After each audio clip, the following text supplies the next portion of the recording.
Interlocking brake. Apa sih interlocking brake itu? Saya sendiri mulai mengenal interlocking brake itu dimulai pada tahun 2012. Waktu itu saya mendapatkan tamu dari Malaysia. Yang bersangkutan menghubungi LIPI Indonesia untuk menanyakan kemungkinan membuat mesin di Indonesia untuk memproduksi interlocking brake. Itu justru merupakan kali pertama saya mengenal interlocking brake.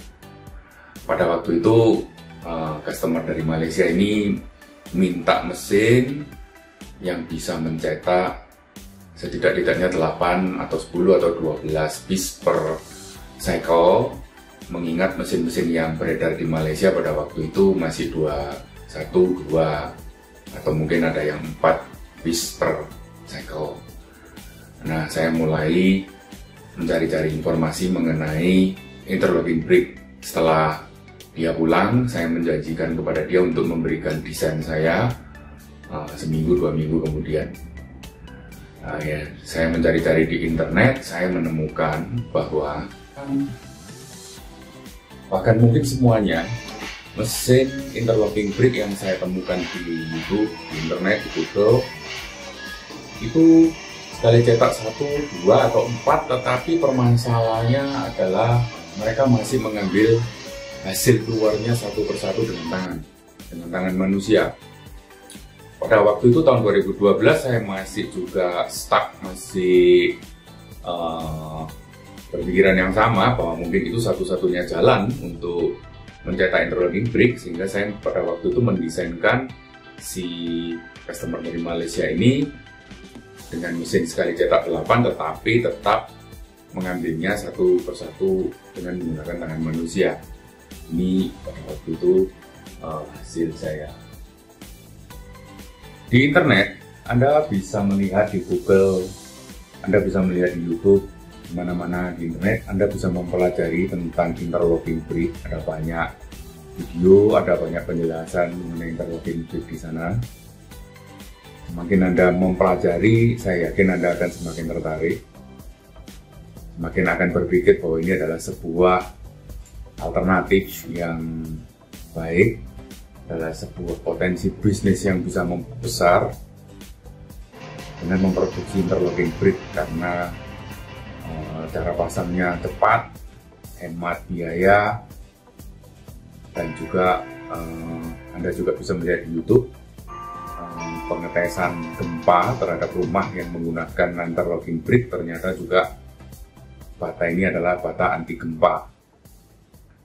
Saya sendiri semakin melihat dan mencari-cari informasi mengenai interlocking brake ini di internet, makin tertarik, dan pada akhirnya muncullah bagi saya untuk sebuah ide untuk membuat mesin interlocking brake yang tidak perlu diambil di tangan satu persatu lagi.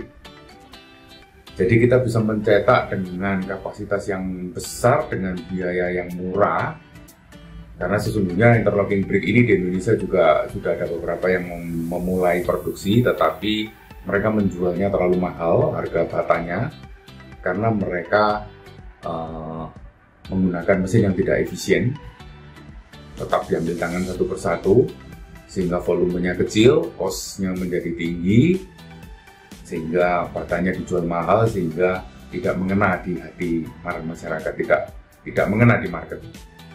Sedangkan saya akan menggunakan mesin yang bisa mencetak dengan volume besar, dengan cost produksi yang murah, lebih murah dari bata-bata yang lain, sehingga bata ini selain lebih murah, pemasangannya lebih cepat, hemat material, dan anti gempa.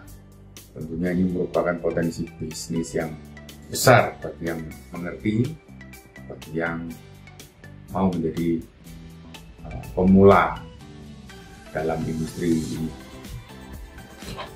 Di dalam prosesnya, saya mendesain mesinnya juga cukup lama. Mulai sejak 2012 itu saya terus-menerus mengganti desain, merubah desain, melakukan eksperimen, membuat mesin. Untuk interlocking brake ini, saya mengejar Yang saya butuhkan tadi adalah interlocking brake-nya tetap interlocking brake, tetapi saya mengejar volume besar. Jadi bisa memproduksi interlocking brake dengan volume yang besar, dengan kapasitas yang besar, dengan biaya yang murah, sehingga saya bisa menjual interlocking brake dengan harga murah, dengan target market. Untuk saat ini saya sangat tertarik dengan market rumah subsidi karena marketnya amat besar. Maka pada akhirnya saya telah berhasil membuat mesin sesuai dengan yang saya harapkan, dengan kapasitas yang saya harapkan. Mesin ini berhasil membuat kapasitas yang cukup signifikan dibandingkan mesin-mesin lain. Mesin ini memproduksi sekitar 15-20 kubik per hari. Saya telah menghitung dengan di area saya, dengan biaya semen sekitar, harga semen di area saya adalah 55.000 sampai 60.000 per sak. Harga pasir sekitar 150.000 sampai 200.000 per kubik, dengan upah tenaga kerja sekitar 75.000 sampai 100.000 per hari. Saya telah menghitung semua faktor biaya, semen, pasir, tenaga kerja, dan listrik. Biaya produksinya adalah 275.000 per kubik. Isi bata adalah 320 biji per kubik. Dengan biaya produksi 275.000 per kubik, saya berencana untuk menjualnya dengan harga 575.000 per kubik. Sehingga saya masih memiliki keuntungan 300.000 per kubik atau sekitar 75-100 juta lebih per bulan kalau saya hitung dengan kapasitas mesinnya untuk per satu shiftnya.